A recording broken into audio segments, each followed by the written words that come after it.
अस्सलामुअलैकुम। Celebrity time में खुशामदीद। मैं हूं ईशा ज़हरा और आज हम दोबारा पॉलिटिक्स के बारे में बात करेंगे। इसके लिए हमारे पास एक स्पेशल गेस्ट मौजूद हैं, मलिक नदीम कामरान, जो साहिवाल डिवीज़न के MPA हैं और ex minister of food, tourism, PND and Zakat Ushr रह चुके हैं। अस्सलाम वालेकुम। वालेकुम अस्सलाम। थैंक यू वेरी मच हमारे चैनल को टाइम देने के आपका लिए। बहुत शुक्रिया, आपने मुझे इनवाइट किया। Thank you very much. अपनी पॉलिटिक्स जर्नी के बारे में हमें बताएं। देखें, बेसिकली आई वाज स्पोर्ट्समैन और मेरा पॉलिटिक्स का इतना तल्लक नहीं था। Anyway it's a long story. मैं शॉर्ट जो जितनी बता सकता हूँ बता देता हूँ कि मैंने 1974 में 1974 में गवर्नमेंट कॉलेज साहिवाल से प्रेसिडेंट का इलेक्शन लड़ा और अल्हम्दुलिल्लाह वो मैं जीता। वहाँ से मेरी जर्नी स्टार्ट हुई एज अ पॉलिटिशियन। और उसके बाद मैं ट्रेडर्स के साथ जो तल्लक मेरा था, तो उस लिहाज से मैंने कुछ 15-20 साल ट्रेडर्स की पॉलिटिक्स की। और उसके बाद मैं 1991 में मैं एज अ काउंसलर मैंने इलेक्शन लड़ा और it was a very hard election और बड़ा सख्त इलेक्शन था। और एक वाहद ऐसा इलेक्शन था जिसका रिज़ल्ट BBC ने बताया, the most contested election in Pakistan. तो एनीवे अल्लाह ने मुझे इज़्ज़त दी, मैं वहाँ से निकला। और उसके बाद 1997 में मेरे पार्टी ने मुझे टिकट दी और मैं MPA के इलेक्शन कंटेस्ट किया और मैं जीता। लेकिन उसके बाद मुशर्रफ साहब का दौर आया और उन्होंने 2-2.5 साल बाद हमारी हुकूमत ख़त्म कर दी। और उसके बाद एक बैड पैच मैं समझता हूँ पाकिस्तान के लिए शुरू हुआ, जिसमें ये किया गया कि जो पॉलिटिशियंस थे उनको अपनी मर्ज़ी से चलाने का रवाज आ गया। और इस सिलसिले में हम 11 MPA MNA साहिवाल से थे और उन सबको प्रेशर डाला गया कि आप अपनी जमात को छोड़ दें, आप मियां नवाज शरीफ को छोड़ दें। लेकिन उन 11 में से 10 तो छोड़ गए, जो मैं समझता हूँ कि मेरे लिए अफसोस का मुकाम है। लेकिन मैं डटा रहा, खड़ा रहा। I had a hard time.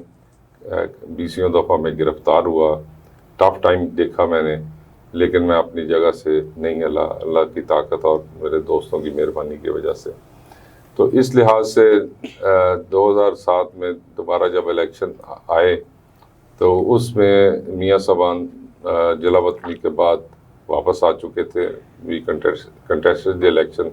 हमें कोई पता नहीं था कि हम जीतेंगे या हुकूमत बनाएंगे। तो अल्लाह की मेहरबानी से हमारी पंजाब में हुकूमत बन गई और उस सिलसिले में हमारी जमात ने 8 मिनिस्टर्स लिए फॉर पंजाब। उन 8 में से एक मैं भी था और I was a lucky person. तो मुझे पहली मिनिस्ट्री जो फूड की मिनिस्ट्री मिली, तो मैंने आई वर्क वेरी हार्ड।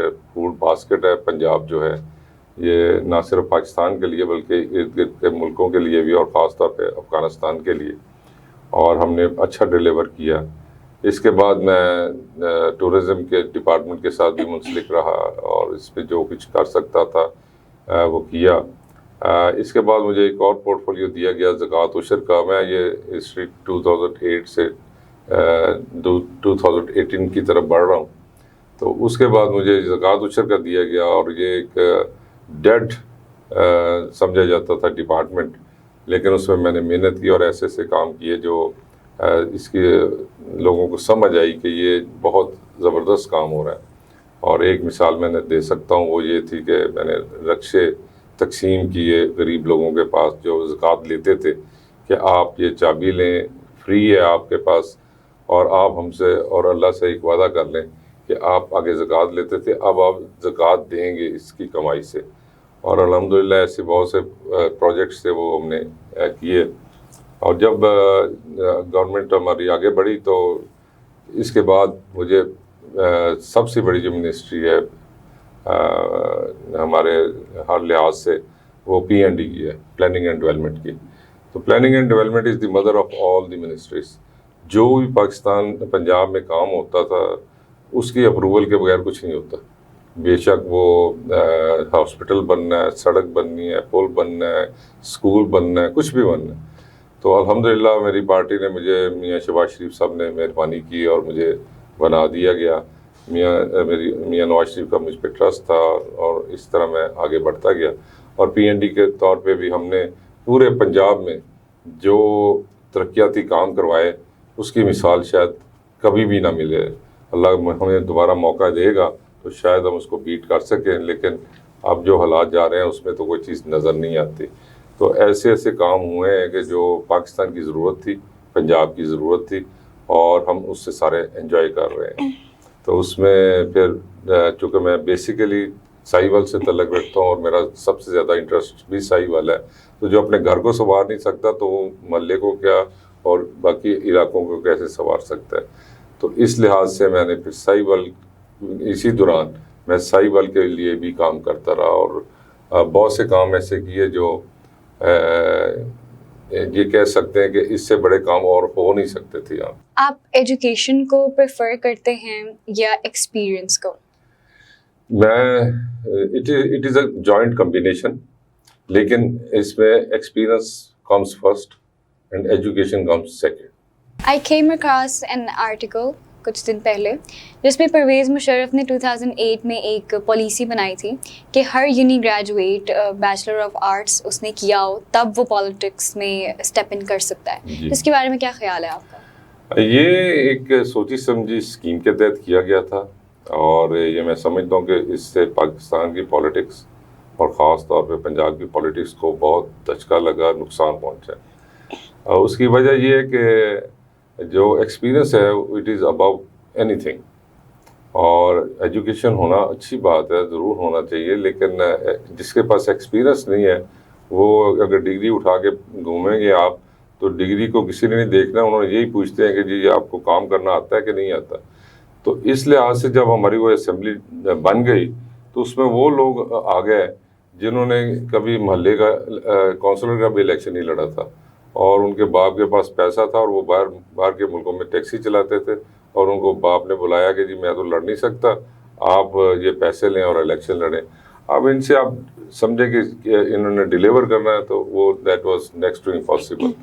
तो इस लिहाज से मैं समझता हूँ कि वो पॉलिसी उसकी गलत थी और वो प्री प्लान थी, इस मुल्क को नुकसान पहुंचाने के लिए थी। नवंबर 3, 2017 में डॉन न्यूज़ ने एक आर्टिकल कवर किया था जिसमें सियालकोट और साहिवाल को 18 अरब के इंफ्रास्ट्रक्चर के लिए दिया गया था, लेकिन सारा क्रेडिट जो है अब पीटीआई उसका ले रही है। ऐसा क्यों है? मैं इस पे अफसोस का इज़हार कर सकता हूँ। ये हमारी कैबिनेट मीटिंग हो रही थी लाहौर में, जिसमें ये प्रपोज़ल एडीबी की तरफ से आए, एशियन डेवलपमेंट बैंक की तरफ से, कि वो 2 पंजाब के शहर मॉडल सिटीज़ बनाना चाहते हैं और उसमें आप 2 हमें शहर दें। तो मियाँ शहबाज शरीफ साहब की मेहरबानी है कि उन्होंने एक सियालकोट को दिया, और सेकंड मेरी रिक्वेस्ट पर उन्होंने साहिवाल को ऐड कर लिया, और इसमें 18 अरब दोनों शहरों का नहीं है, बल्कि 18 अरब उनको भी मिलना है और 18 अरब हमें भी मिलना है। और इसमें पाकिस्तानी जो हुकूमत का पैसा है वो बिल्कुल माइनर्स है, मैचिंग ग्रांट जिसको कह सकते हैं, बाकी सारा उन्होंने देना है। और ये क्रेडिट लेने की वाली बात नहीं होती, ये अल्लाह भी देखता है और लोगों को भी पता है, और ये 2017 के रिकॉर्ड मौजूद है, ऑन रिकॉर्ड मौजूद है, ऑन पेपर्स मौजूद है कि उस वक़्त ये फैसला हुआ, उस वक़्त हमने बैठ के इसकी प्लानिंग की, हमने अपने दोस्तों के साथ मैंने जहाँ बैठ के प्लानिंग की, क्योंकि बाई चांस ये मंसूबा 12 यूनियन काउंसिल के लिए था, और 12 यूनियन काउंसिल मेरे हल्के में फॉल करती हैं, जिससे बियॉन्ड नहीं था। तो उस वक्त सारी वर्किंग हमने की, और इन्होंने तो नालायकों ने 3 साल ज़ाया कर दिए। अगर ये तब से शुरू हुआ होता तो आज कोई 50% काम हो चुका होता। तो अब ये है कि आहिस्ता आहिस्ता ये चल रहा है। एडीबी वाले पहले परेशान हो गए थे इनकी कारकर्दगी देख के, लेकिन आहिस्ता आहिस्ता हमने भी उनको पुश किया, जी आप करें, बेशक ये हमें नहीं बुलाते इस मीटिंग्स में, लेकिन ये प्रोजेक्ट तो हमारा है, तो अब इस शहर का है, और शहर के लिए ये यूनिक सा प्रोजेक्ट है जिसका कोई तस्वर भी नहीं कर सकता। क्योंकि हम यहाँ पे 2-3 अरब का प्रोजेक्ट लगा दें तो वो इतना फ्लरिश और इतना नज़र आता है कि लोग उससे मुस्तफ़ीज़ भी होते हैं और वो परेशान भी होते हैं कि इतना बड़ा प्रोजेक्ट लग गया। तो इस लिहाज से ये 18 अरब रुपए लगना है, लेकिन इसमें बेसिक नीड्स की तरफ है। इसमें है क्या, इसमें सबसे पहले था कि sewerage system in 12 union council में A1 क्लास की करनी है। नंबर 2, 50-60 साल पहले यहाँ पे वाटर सप्लाई की जो लाइनें डली थी, जो सरकारी पानी आता है, और वो गल सड़ गई थी ज़मीन के अंदर ही, उन सब की रिप्लेसमेंट है, न्यू वाटर सप्लाई, और उनको बैकअप करने के लिए ये बड़ी बड़ी टैंकियाँ जो हैं, टैंक्स हैं, वो मुख्तलिफ जो शहर में लगने हैं। इसके बाद इससे हमने आगे निकलना है, तो ये बेसिक चीज़ें थी। इसके बाद वेस्ट मैनेजमेंट आ जाता है कि यहाँ पे गंदगी उठाते हैं हमने, आपने भी देखा होगा बाहर के मुल्क में, मैंने भी देखा है कि वो सिटी में चीज़ें नहीं रखते, वो बाहर डंप करते हैं और फिर उसको भी फिर कवर करते हैं। तो फिर हमने एक जगह यहाँ से साहिवाल से कोई 6-7 किलोमीटर दूर हमने जगह खरीदी, और ये अब गंदगी वहाँ से उठा के वहाँ पे जा रही है। अब ट्रांसपोर्टेशन के लिए भी चाहिए थी, तो सैकड़ों गाड़ियाँ आई हैं जो अब वो कलेक्ट करती हैं और वहाँ पे लेके जाती हैं।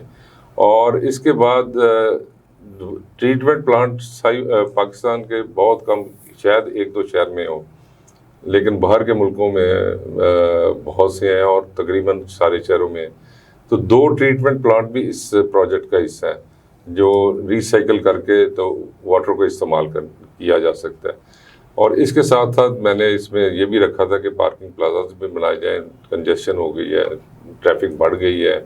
फिर पार्क्स हमारे जो हैं वो डेवलप होने चाहिए, स्पोर्ट्स एक्टिविटीज़ जो फैसिलिटीज़ हैं उनको बेहतर होना चाहिए, और जो रोड्स टूट फूट का शिकार हैं उनको बेहतर किया जाए।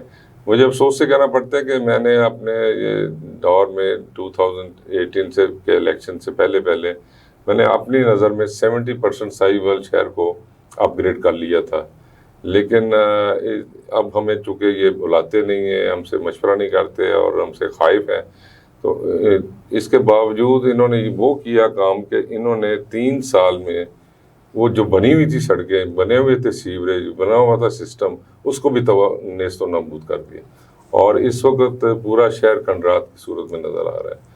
तो अल्लाह करे कि इनको हिदायत अल्लाह ताला दे और ये इस पे तवज्जो दें। ये किसी के घर, किसी के ज़ाती मसला नहीं है, ये अवामुल नास का मसला है। मैं एक प्रोजेक्ट की बात करना चाहता हूँ, जैसे मैंने 2008 में इनिशिएट किया कि साहिवाल को डिवीज़न बनाया जाए। आपको ये पता होना चाहिए कि साहिवाल डिस्ट्रिक्ट था, उकाड़ा भी उसका एक हिस्सा था और पाकपतन भी हिस्सा था, और दोनों इसी में से नए डिस्ट्रिक्ट बने। तो हमने वादा किया था आवाम से कि हम साहिवाल की इज़्ज़त को बहाल करेंगे। तो पाकिस्तान में सिर्फ एक ही डिवीज़न ऐड हुआ मियां नवाज साहब की और शहबाज शरीफ साहब की मेहरबानी से, और वो साहिवाल हुआ, और वो उकाड़ा एक्सपेक्ट किया जा रहा था, लेकिन मेरी कोशिश से वो साहिवाल आ गया। तो यहाँ पे MNA MPs के साथ मैंने मिल के हमने सब ने कोशिश की, और हमारी पार्टी के अहदेदारों ने मेरे बड़ी सपोर्ट की, और हमने साहिवाल को हासिल कर लिया। वहाँ से साहिवाल का वो कहते हैं कि तरक्की का गेटवे जो है खुल गया। इससे ये होता है कि 36 महकमे जो डायरेक्टरेट जिनके होते हैं, हमें या मुल्तान जाना पड़ता था या लाहौर जाना पड़ता था, वो ऑटोमेटिकली यहाँ पे इस्टेब्लिश हो गए, और उनके इस्टेब्लिश होने से वो लोग जो किराया खर्च के मुल्तान जाके अपने काम करवाते थे, वो सारे काम अब यहीं पे होने शुरू हो गए, और कितनी फैसिलिटीज़ मिल गई यहाँ पे। तो उसी दौरान मैंने कोशिश की कि हमें मेडिकल कॉलेज यहाँ पे मिल जाए। तो उसके लिए मैंने फ्रॉम द स्क्रैच, मतलब ज़मीन मैंने पसंद की, ज़मीन को अप्रूव मैंने करवाया, ज़मीन के ऊपर कंस्ट्रक्शन मैंने करवाई। तो हमने सारी पार्टी के दोस्तों ने मिलके पूरी कोशिश की। शहबाज शरीफ साहब की मेहरबानी है कि उन्होंने इसकी अप्रूवल दे दी, कि अदरवाइज़ साहिवाल में कोई तसव्वुर भी नहीं था कि मेडिकल कॉलेज यहाँ बनेगा। तो अल्हम्दुलिल्लाह अब 7वां साल जा रहा है, और 600 डॉक्टर्स बन के अच्छी पोस्टों पे चले गए हैं या यहाँ पे काम कर रहे हैं। तो it's a blessing for me as well as the people of Sahiwal कि हमारे हाथों से ये काम हुआ है। इसका अल्लाह ताला हमें अजर देगा, और एक मरीज़ को भी बचा लेंगे तो इसका हमें रिवार्ड मिलेगा इंशाल्लाह। तो ऐसे बहुत से प्रोजेक्ट है, मैं अगर गिनाना शुरू कर दूं तो आपके पास शायद इतना टाइम ना हो। एक और मिसाल दे दूं कि यहाँ पे एक कुतुबशाना ब्रिज है जो रावी के ऊपर बना है। It connects Faisalabad district and Sahiwal district. तो मैंने जब एक जलसे में तकरीर की और मैंने शहबाज शरीफ साहब से रिक्वेस्ट की कि जी ये ब्रिज हमें दे दें, इससे ये होगा कि हम फैसलाबाद 2.5-3 घंटे में जाते हैं, तो इस ब्रिज के बनने के बाद वो 1.25 घंटे में वक्त हमारा लगे करेगा। और हम 8 घंटे में इस्लामाबाद जाते हैं, तो इस ब्रिज के बनने के बाद ये 5 घंटे में कन्वर्ट हो जाएगा। तो ये एक ख्वाब था एक दीवाने का और इस इलाके का भी कि ये, और इससे पहले 2 और हुकूमतें इसको अनाउंस कर चुकी थी लेकिन बनाया नहीं था। तो अल्हम्दुलिल्लाह वो मियाँ साहब की मेहरबानी से उनके जहन में ये अच्छा प्रोजेक्ट आ गया और उसको अप्रूवल दे दी हमने। वो 1.5 साल में वो ब्रिज बनवाया और आज पूरा साहिवाल उससे मुस्तफ़ैज़ हो रहा है। साहिवाल छोड़ के बहावल नगर, पाकपतन, आरावाला, टिचावतनी, ये सारे लोग अब इससे मुस्तफ़ीज़ हो रहे हैं। ये कि उनको एक रास्ता मिल गया। तो बात करने का मकसद है कि हमने वो काम किए जो मैंने अपनी फैमिली या अपने दोस्त या अपने ज़ात के लिए नहीं किए। यहाँ से जो ब्रिज से गुजरते हैं तो वो पब्लिक गुजरती है जो जिनको सहूलत मिल गई कि या हम 3 घंटे ख़राब होंगे, हम 1.25 घंटे में चले जाएंगे। हम यहाँ इस्लामाबाद जाना 8 घंटे में, तो हम 5 घंटे में चले जाएं। तो ये वो काम है जो विजन के बगैर नहीं बंदा कर सकता। और विजन हो, सोच हो और उसके पीछे आप अपनी पूरी एनर्जी लगाएं, तो फिर ये अल्लाह ताला कहता है कि आप कुछ करो तो फिर मैं आपकी मदद करता हूँ। तो करवाए तो अल्लाह ताला ने सारे काम, लेकिन मेरे हिस्से में आ गए तो मुझे खुशी है इस बात की कि मैं आई हैव डिलीवर्ड समथिंग। और एक और में छोटे छोटे बहुत से काम हैं, ब्यूटिफिकेशन है, रोड्स हैं, सीवरेज सिस्टम्स हैं। तो एक बहुत बड़ा काम है कि आफ्टर 70 ईयर्स पाकिस्तान बने, मैंने साहिवाल के लिए यूनिवर्सिटी ऑफ साहिवाल लेके आया। और यूनिवर्सिटी ऑफ साहिवाल के लिए लोग सारे कहते थे कि ये तो बन ही नहीं सकती। तो बस वो फिर अल्लाह ताला ने जब मेहरबानी जब करनी होती है तो इसको कहते थे सब कैंपस बना लें आप। मैंने कहा नहीं, सब कैंपस नहीं बनाना, यूनिवर्सिटी बनानी। तो इसका चार्टर मैंने असेंबली में पेश किया, इसको अप्रूव किया। इस वक्त 3000 बच्चे जो हैं वहाँ पे बच्चे और बच्चियाँ पढ़ रहे हैं। और पिछले बजट में हुकूमत PTI की है, और लेकिन I managed myself the only person with the blessing of Allah कि मैंने 1 अरब 37 करोड़ 70 लाख रुपया इनके अदारों से ले के इस यूनिवर्सिटी को दिए। और इनको किसी को नहीं पता कि ये कहाँ से पैसे आए, कैसे आए। तो मैं ये नहीं है कि हम इक़्तिदार में आए, हुकूमत में आए तब भी हम ख्याल करेंगे, हम अपोजिशन में भी रह के काम कर सकते हैं। मेरे कॉन्टैक्ट्स थे, मैंने रिक्वेस्ट की, मेरे साथ ऑफिसर्स ने काम किया हुआ था। तो इस तरह अब इससे मैंने वाइस चांसलर साहब को पूछा कि आप ये इतने पैसे आ गए हैं तो इससे करेंगे क्या। उन्होंने कहा जी हम कैंपस बिल्ड नया करेंगे और हम एक्सपेक्ट कर रहे हैं कि अनदर 2-3 ईयर्स ये तादाद बच्चों की 3000 से 10,000 हो जाएगी। अब आप खुद अंदाज़ा लगाएं, आप बाहर का आपने दुनिया देखी हुई है कि जिस शहर में यूनिवर्सिटी इतनी फ्लरिश और इतने स्टूडेंट्स हों, वो शहर ऑटोमेटिकली अपग्रेड हो जाता है। और फिर सबसे बड़ी बात यह है कि यहाँ पे चूँकि हमारा देहाती माहौल है, तो यहाँ पे जब बच्ची को पढ़ने आने के लिए भेजते थे मुल्तान या लाहौर, तो आधा घर वहाँ पे शिफ्ट करना पड़ता था, फिर एक्सपेंसेस डबल हो जाते थे। अब बड़ा आसान है कि बच्ची घर से निकली है, रक्शे पे बैठी है, यहाँ पे उसने क्लासेस अटेंड करनी है और 3 बजे अपने घर वापस चले जाए। कितना सुकून हो गया सारा। तो मैं तो ये समझता हूँ कि अल्लाह ताला मुझसे ये काम करवाता रहा, मैं करता रहा हूँ।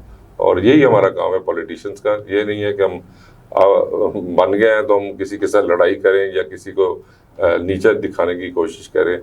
प्यार मोहब्बत की फ़िज़ा में मैं इसलिए कह रहा हूँ कि पूरे हल्के में मेरा 2% भी रिश्तेदार नहीं है, ओनली 1% कह सकते हैं पूरे हल्के में आउट ऑफ 100। और मेरी बरादरी जो है वो भी 2% है पूरे हल्के में। लेकिन इसके बावजूद हम कामयाबी होती है, अल्लाह ताला कामयाबी देता है। मेरे दोस्त, मेरी पार्टी के जो ओहदेदार हैं बड़े सपोर्टिव हैं। और आप जब नेक नीति से और फिर ऐसे काम जब हम करते हैं तो अल्लाह भी इसका अजर देता है, रिवॉर्ड देता है। ये पिछले इलेक्शन में बड़ा था कि जी PTI ये कर रही है, वो कर रही है, तो कैसे करेंगे। लेकिन मैं पब्लिक का देख रहा था कि जी ये इस बंदे ने काम बहुत किया यार, इस बंदे को हम नहीं छोड़ सकते, मैंने इसको दे रहा है। बेशक उन पे प्रेशर भी आया, सब कुछ हुआ, लेकिन उन्होंने मुझे एक्नॉलेज किया और ये आगे बढ़ गया। आपने साहिवाल और साहिवाल के लोगों के लिए बहुत कुछ किया है, तो आप दिली मुतमईन तो होते होंगे। मैं इतना ज़्यादा मुतमिन हूँ कि मैं आपको बता नहीं सकता कि हर इंसान की ज़िंदगी में कोई पढ़ता है, कोई स्पोर्ट्समैन बनता है। मैं I was a good sportsman. मैं गवर्नमेंट कॉलेज में दाखिला, आपको पता है राबियन बनना बड़ा मुश्किल काम है, और मेरी 3rd डिवीज़न थी। मैं शर्माता नहीं बात करते हुए, मेरी एफए में 3rd डिवीज़न थी। तो कभी तस्वर कर सकते हैं 3rd डिवीज़न वाला लाहौर गवर्नमेंट कॉलेज में दाखिला मिल। तो मैं इतना अच्छा गेम करता था कि मुझे स्पोर्ट्स बेस के ऊपर मिल गया वहाँ पे दाखिला। और जब वहाँ पे आप गए हैं तो ये भी अल्लाह की ब्लेसिंग से गया है। स्पोर्ट्समैन से मैं जब इधर शिफ्ट हुआ हादसाती तौर पे, तो यहाँ पे भी अल्लाह ने हिदायत दी, और मुझसे, मैं तो समझता हूँ मुझे उसने मुझे सिलेक्ट कर लिया कि ये काम तुमने करने हैं, और इससे गरीबों का फ़ायदा होना है, इससे इलाके का फ़ायदा होना है। आज साहिवाल के बारे में जब ये 2000 में कहा जा रहा था कि ये अब डिस्ट्रिक्ट से ये तहसील बन जाएगा, इसकी वैल्यू कोई नहीं रही, तो हमने वादा किया था, मैं मेरे एमएनए साहब ने, हमने वादा किया था पब्लिक गैदरिंग में कि हम इसकी इज्जत बहाल करेंगे। हमें नहीं ये पता था कि ये डिवीज़न बनेगा। फिर हमने उसकी स्ट्रगल की, और जब डिवीज़न बन गया तो फिर वही उकाड़ा भी नीचे आ गया, वही पाकपतन भी नीचे आ गया, और फिर इसकी एक हैसियत बन गई, और फिर ये सारे महकमे आ गया, और आज देखें ये एडीबी ने इसको सिलेक्ट कर लिया है, और ये मॉडल सिटी बनने जा रहा है। तो यहाँ के लोगों की जो प्रॉपर्टी की प्राइस थी, किसी की 2 लाख रुपए मरला थी, 3 लाख रुपए मरला थी, आज 12 लाख रुपए मरला होगी, 10 लाख रुपए मरला होगी। तो इट वाज ऑल बिकॉज के ये फ्लरिश कर रहा है। लोग अब आ रहे हैं इस शहर में, बच्चों को पढ़ाने आ रहे हैं, मेडिकल फैसिलिटीज़ के लिए आ रहे हैं, हेल्थ के लिए। मैंने ये DHQ हॉस्पिटल जो है 3.5 अरब रुपया मैंने शहबाज शरीफ साहब से लिया, और उसको अपग्रेड करवाया। कभी तसव्वुर कर सकते थे हमने सारी उम्र देखते रहे कि वहाँ पे टूटी चारपाइयाँ होती थी, टूटा सामान होता था, प्लॉट्स गंदे होते थे।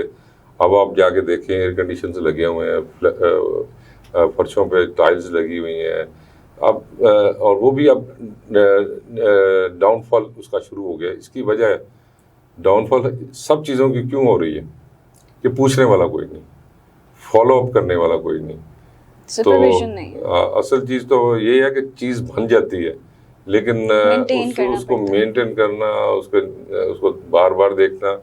एक हमारा जो मेरे साथ कंपटीशन करता है यहाँ पे इलेक्शन में, मैं नाम नहीं लेना चाहता, तो वो मेरे पास आया मेरी तीमारदारी के लिए। तो उसने मुझे कहा कि जी मलिक साहब, आप आगे क्या आपने करना है इस शहर के लिए। मैंने कहा यार अगर आपको मैं ये सवाल करूँ कि तुम अगर जीत जाते हो तो तुम क्या करोगे। उन्होंने कहा जी काम तो सारे हो गए, मैं इसको संभालूंगा, ये देखूंगा, ये इसको बेहतर करने की कोशिश करूँगा। तो स्टिल मैं इस इलेक्शन के आने से पहले मैंने मियाँ साहब से रिक्वेस्ट की कि हमें 2 प्रोजेक्ट्स, हमें पता नहीं कि हमने जीतना है, हमारी हुकूमत बनेगी, तो 2 प्रोजेक्ट्स ऐसे हैं जो पाकिस्तान साहिवाल के लिए, और भी बहुत से हैं, लेकिन ये बेसिकली इस वक्त बहुत ज़रूरी हैं। एक तो यहाँ पे बाईपास हो ताकि शहर के अंदर से हैवी ट्रैफिक ना गुजरे, तो आई गॉट इट। वो सरवर चौक से माइदी मस्जिद कंजेशन कम हो जाएगी जी, वो चली गई। और एक मैंने 3rd ओवरहेड ब्रिज जो भुट्टो नगर के पास से उसने GT रोड पे जाना है, तो मैंने कहा अगर ये हमारे 2 हैं ब्रिज है, अगर एक चौक हो जाता है तो दूसरा ऑटोमेटिकली चौक हो जाता है, तो हमारा कनेक्शन ही खत्म हो जाता है पाकिस्तान के साथ। तो 3rd ओवरहेड मैंने मंजूर करवाया, काम शुरू है, इसका भी काम शुरू है, और अभी भी मैं इनको फॉलो करके इनके लिए पैसा ला रहा हूँ। इन PTI वालों को नहीं पता कि ये कैसे हो रहा है, क्योंकि इनका तो ना इन्होंने ये काम किया था, ना इनको ये पता था कि ये कहाँ से आए हैं और इसको फॉलोअप किस तरह करते हैं और इसकी अहमियत क्या है। तो मैं ज़्यादा क्रिटिसाइज़ भी नहीं करना चाहता, जितना उन बेचारों का एक्सपीरियंस था या जितनी उनकी सोच थी। और ये बड़ी बात है कि पूरे पाकिस्तान, पूरे पंजाब में बल्दियात, हमारे शहर के लोग इतनी मोहब्बत करते हैं हमारी पार्टी के साथ कि पूरे शहर में 12 के 12 यूनियन काउंसिल के जो चेयरमैन बने, वाइस चेयरमैन बने, वो भी MLN के थे। नॉट इवन अ सिंगल किसी और जमात का बना, और हमारी देयर वाज नो अपोजिशन। तो ये उन साथियों ने भी मेहनत की, हमने भी मेहनत की, पार्टी ने उनको फिर राय किया। हमारे ताजर प्लेटफॉर्म ऐसा है जो रीढ़ की हड्डी में समझता हूँ। ट्रेडर्स विंग हमारा बना हुआ है, हमारा लेबर विंग बना है, MSF बना है, हमारे मिनॉरिटी वाले हैं, लेडीज़ विंग है, बहुत से ऐसे विंग्स हैं जो अपने जगह पे काम करते हैं। और जब आप डिलीवर कर रहे हैं तो ऑटोमेटिकली लोगों की तवज्जो आपकी तरफ हो जाती है। तो इस लिहाज से मैं समझता हूँ कि वी आर लकी कि अल्लाह ताला खैर करे, इस पाकिस्तान को सलामत रहना चाहिए। पाकिस्तान की खैर होगी, पाकिस्तान के लोगों की खैर होगी तो सब खैर ही खैर है। ये नहीं है कि साहिवाल की खैर हो और बाकी पाकिस्तान की ना, सबसे पहले पाकिस्तान, हर जगह एस्टैब्लिशमेंट होनी जी चाहिए। पाकिस्तान सबसे पहले पाकिस्तान आता है। और इस वक्त जो महंगाई का हाल है, यकीन कर लें कि मेरा ख्याल है कि उसके पास, मेरे पास अल्फाज ही नहीं है कि उसके मैं कह सकूँ।